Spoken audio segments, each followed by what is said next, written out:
Welcome to Family Talk, ladies and gentlemen. I am the host of the program, James Dobson, and I have what I think is a treat for our listeners today. We're going to go back in time to hear a speech given to the National Religious Broadcasters Convention by a president that I loved, Ronald Wilson Reagan. I had the pleasure of working with him off and on for 5 years when he was in office, and I was at the White House on his last day as president when he met with his staff for the last time. There's some reasons that explains why I was there, but I just remember the tears around the East Room on that day. And people loved him. He was a unique human being. This National Religious Broadcaster's speech is only 22 minutes long, but it'll tell you what Ronald Reagan stood for.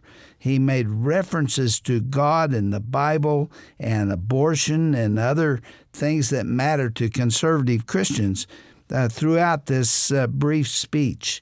He was not able to accomplish everything that he intended because he was opposed by the opposition party that blocked his initiatives, especially on abortion and school prayer.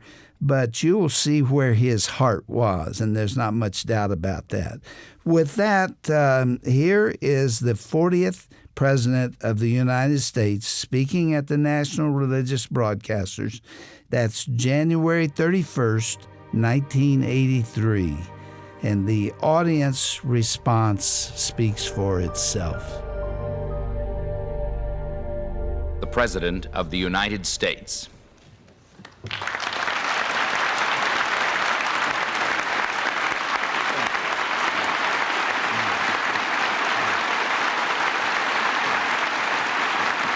Thank you very much. Thank you.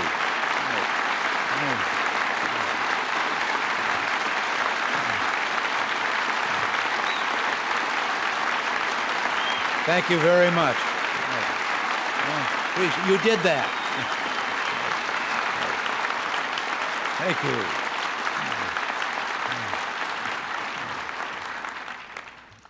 Thank you all very much. Ladies and gentlemen, distinguished guests, thank you all very much. What a wonderful sight you are. Because every year when I come here, when I look out at your warm and caring faces, I get a very special feeling, like being born again.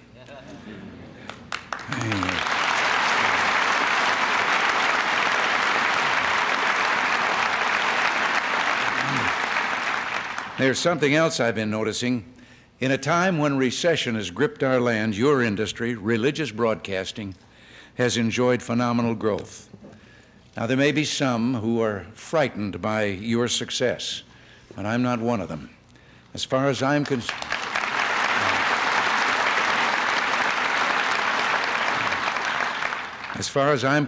the growth of religious broadcasting is one of the most heartening signs in America today. When we realize that every penny of that growth is being funded voluntarily by citizens of every stripe, we see an important truth. It's something that I have been speaking of for quite some time, that the American people are hungry for your message because they are hungry for a spiritual revival in this land.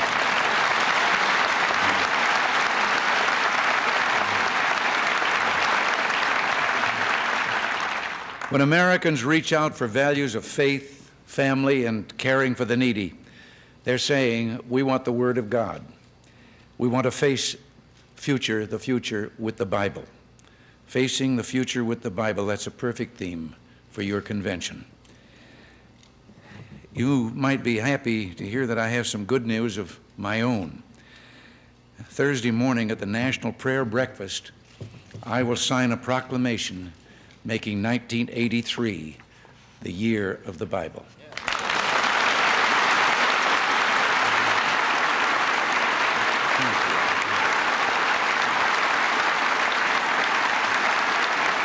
Thank you. We're blessed to have its words of strength, comfort, and truth. I'm accused of being simplistic at times with some of the problems that confront us. But I've often wondered, within the covers of that single book, are all the answers to all the problems that face us today if we'd only look for them.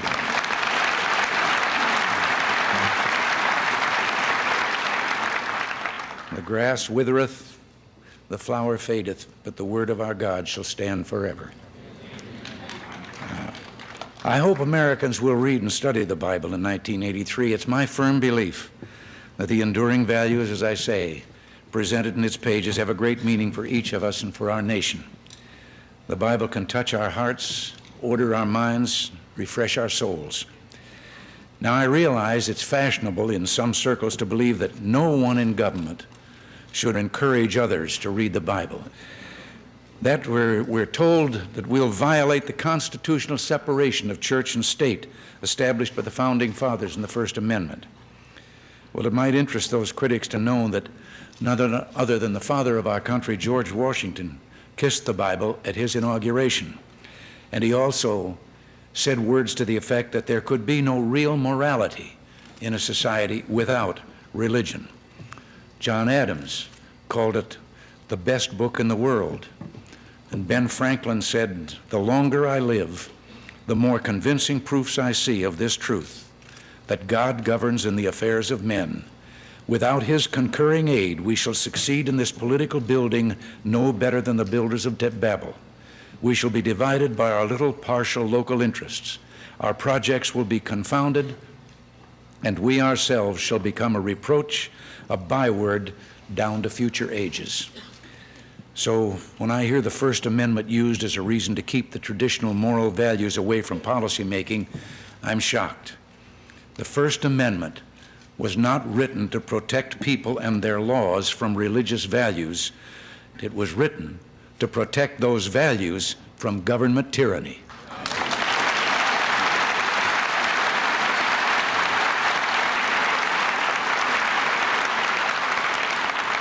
I've always believed that this blessed land was set apart in a special way, that some divine plan placed this great continent here between the two oceans to be found by people from every corner of the earth, people who had a special love for freedom, the courage to uproot themselves, leave their homeland and friends to come to a strange land.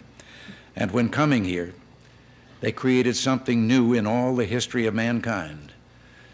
A country where man is not beholden to government. Government is beholden to man.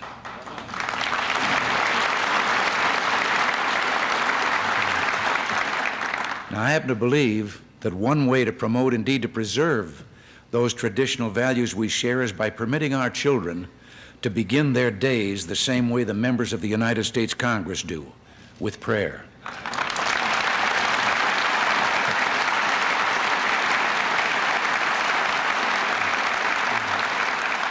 The public expression of our faith in God through prayer is fundamental as a part of our American heritage and a privilege which should not be excluded from our schools. No one must be forced or pressured to take part in any religious exercise, but neither should the freest country on earth ever have permitted God to be expelled from the classroom.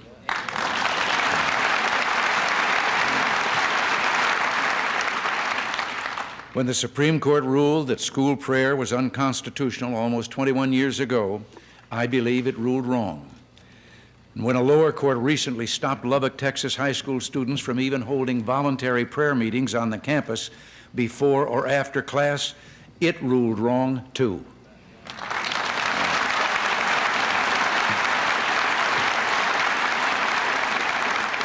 Our only hope for tomorrow is in the faces of our children. And we know Jesus said, "Suffer the little children to come unto me and forbid them not, for such is the kingdom of God." Well, last year we tried to pass an amendment that would allow communities to determine for themselves whether voluntary prayer should be permitted in their public schools. We failed. But I want you to know something. I'm determined to bring that amendment back again and again and again and again until we restore it.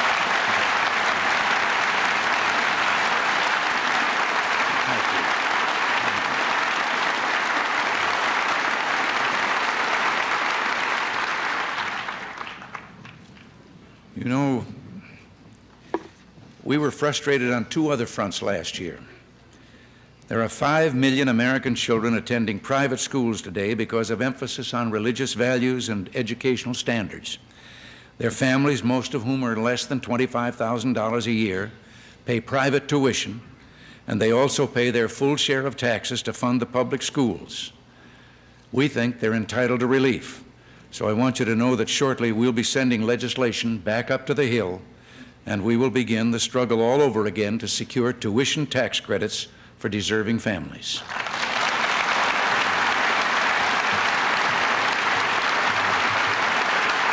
There's another struggle we must wage to redress a great national wrong.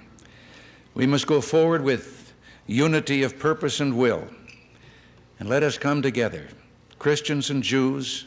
Let us pray together, march, lobby, and mobilize every force we have so that we can end the tragic taking of unborn children's lives.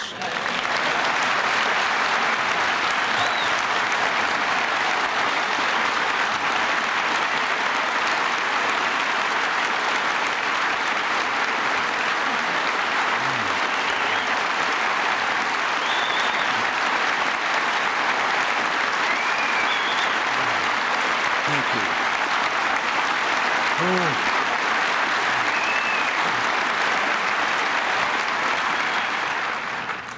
Who among us can imagine the excruciating pain the unborn must feel as their lives are snuffed away? And we know medically they do feel pain.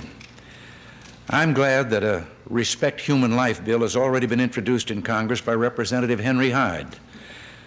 Not only does this bill strengthen and expand restrictions on abortion, financed by tax dollars, it also addresses the problem of infanticide. It makes clear the right of all children, including those who are born handicapped, to food and appropriate medical treatment after birth, and it has the full support of this administration. I know that many well-intentioned, sincerely motivated people believe that the government intervention violates a woman's right of choice, and they would be right if there were any proof that the unborn are not living human beings. Medical evidence indicates to the contrary. And if that were not enough, how do we explain the survival of babies who are born prematurely, some very prematurely? We once believed that the heart didn't start beating until the 5th month. But as medical instrumentation has improved, we've learned the heart was beating long before that. Doesn't the constitutional protection of life, liberty, and the pursuit of happiness extend to the unborn unless it can be proven beyond a shadow of a doubt that life does not exist in the unborn?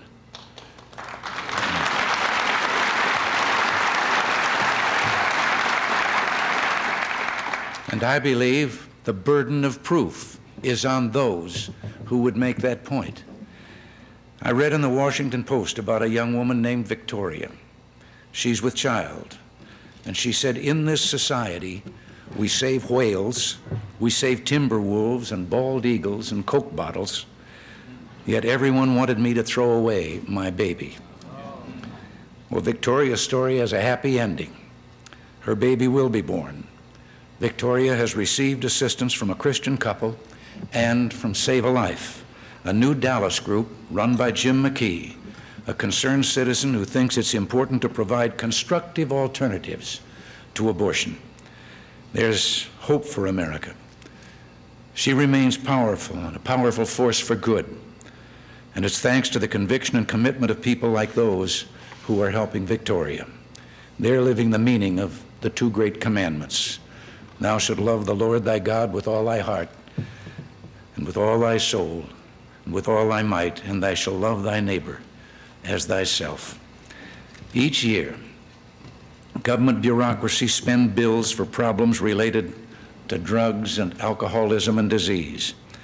Has anyone stopped to consider that we might come closer to balancing the budget if all of us simply tried to live up to the 10 Commandments and the Golden Rule?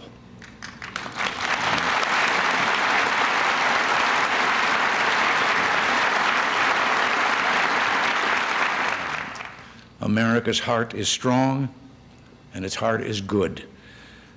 You know, I mentioned drugs a moment ago, and I hope you'll forgive me if I digress just long enough, because I don't often get the chance to say this publicly, how proud I am of Nancy and the job she's doing helping to fight drug addiction.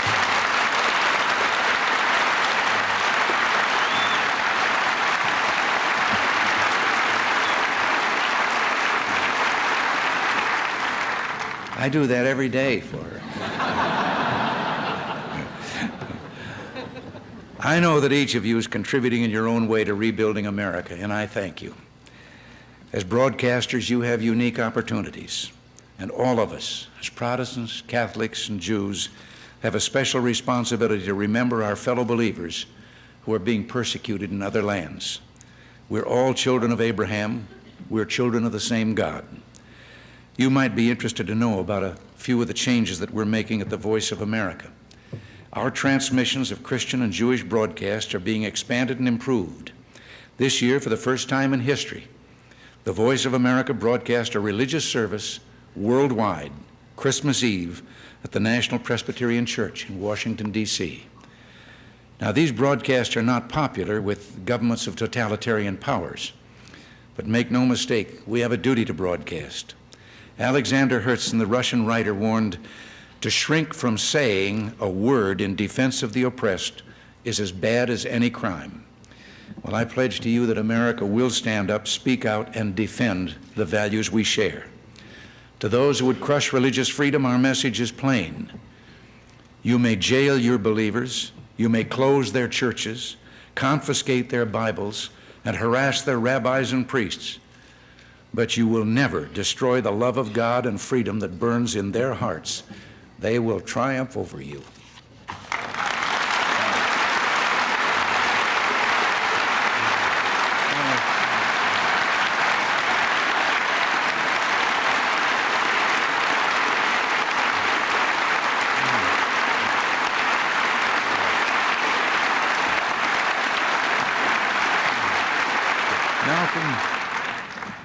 Malcolm Muggeridge, the brilliant English commentator, has written, "The most important happening in the world today is the resurgence of Christianity in the Soviet Union, demonstrating that the whole effort sustained over 60 years to brainwash the Russian people into accepting materialism has been a fiasco."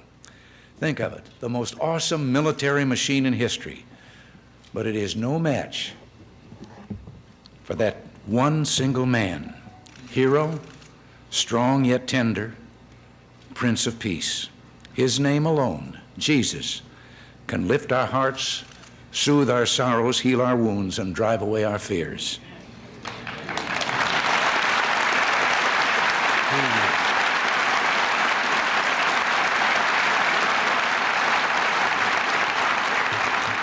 He gave us love and forgiveness, taught us truth, and left us hope. In the book of John is the promise that we all go by. Tells us that for God so loved the world that he gave his only begotten Son, that whosoever believeth in him should not perish but have everlasting life.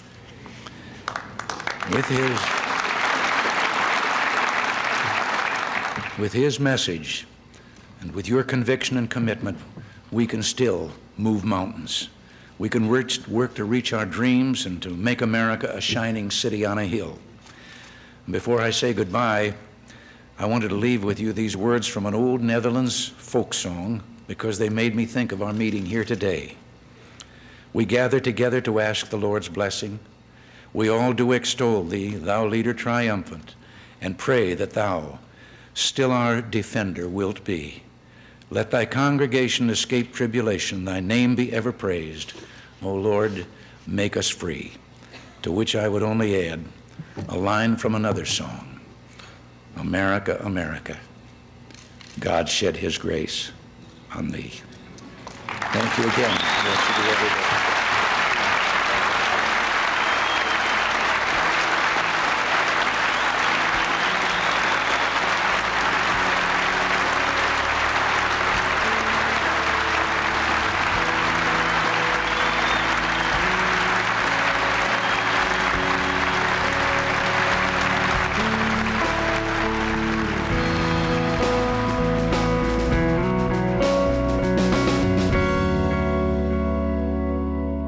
I'm Roger Marsh, and we hope that you have enjoyed this special President's Day program. We've been listening to a wonderful presentation delivered by the 40th President of the United States, Ronald Wilson Reagan. President Reagan was addressing a crowd at the 1983 National Religious Broadcasters Convention. You know, Dr. Dobson had the privilege of working with President Reagan for his 2 terms in office.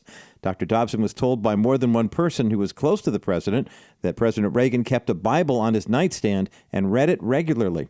If that is in fact true, we know that he meant every word that he spoke to that crowd of broadcasters that day. Now, Dr. Dobson is always quick to point out that President Reagan was not a perfect man, but history tells us that Ronald Reagan proved to be one of the best presidents to ever lead our nation. Considering the turmoil and division within our country right now, Dr. Dobson wanted to share these words from President Reagan with you today. I hope you'll agree with Dr. Dobson that President Reagan's words are as relevant today as they were almost 40 years ago. Now, if you missed any of today's broadcast, just visit drjamesdobson.org/broadcast to listen to it in its entirety. While you're there, you can also request a CD copy to keep or to share.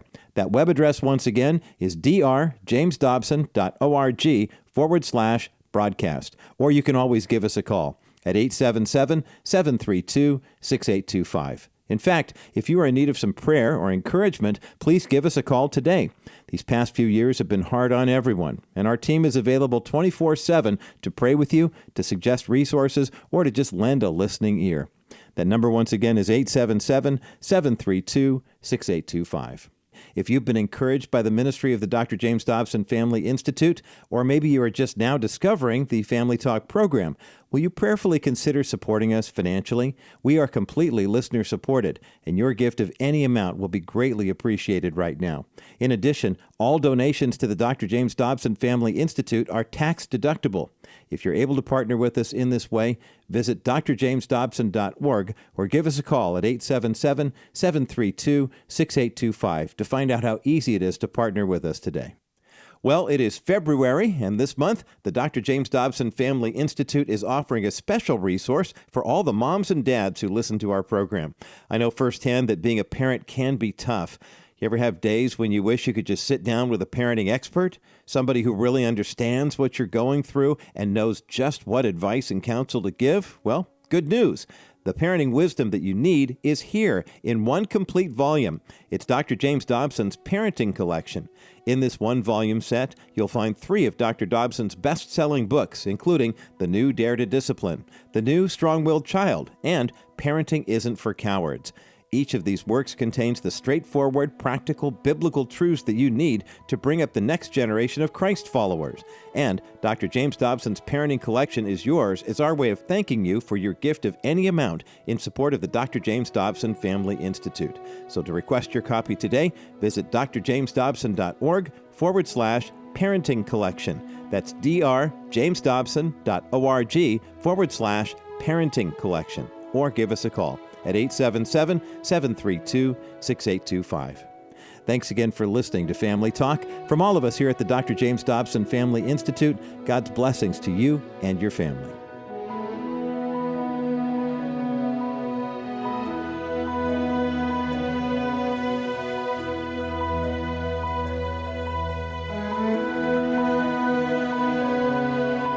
This has been a presentation of the Dr. James Dobson Family Institute. Hi, everyone. This is Dr. Tim Clinton here for Dr. James Dobson's Family Talk. You know, the news comes in all kinds of shapes, sizes, and formats these days. But how do you cut through the noise and get to the heart of the matters that affect your family? Come to Dr. James Dobson's Family Talk and sign up for Dr. Dobson's monthly newsletter. You'll find clarity on tough issues, encouragement for your everyday life, and trusted principles to help you build strong, healthy, connected families. Go to drjamesdobson.org. Sign up today. That's drjamesdobson.org. Hey everyone, Roger Marsh here. When you think about your family and where they will be when you're no longer living, are you worried? Are you confident? Are you hopeful? What kind of legacy are you leaving for your children and their children? Here at Family Talk, we're committed to helping you understand the legacy that you're leaving for your family. Join us today at drjamesdobson.org for helpful insights, tips, and advice from Dr. James Dobson himself. And remember, your legacy matters.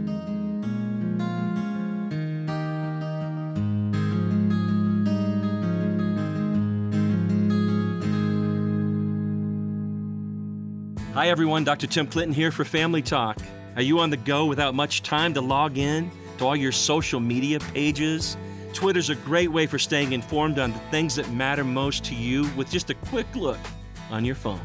Follow Dr. James Dobson's Family Talk. Receive great tips, resources, information, inspiration that's important to you in short, simple tweets. Again, that's Dr. James Dobson, capital F, capital T on Twitter.